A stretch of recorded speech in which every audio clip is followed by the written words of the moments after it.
Hi guys! Good morning, magandang buhay sa inyong lahat.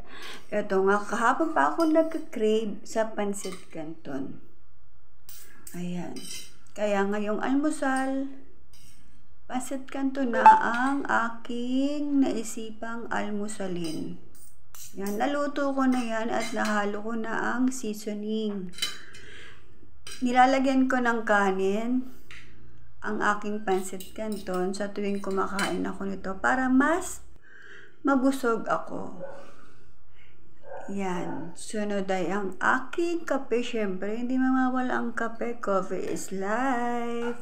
Nagtitimpla na ako ng kape dyan. Asukal muna. And then the creamer. And then add a few.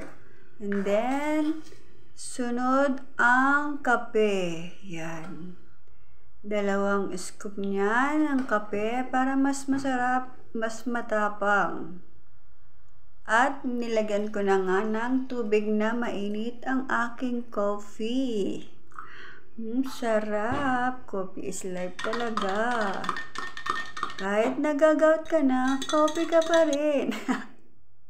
Hinalo-halo ko na nga at yan ang aking almusal for today. Thank you for watching. Have a blessed morning to all of us.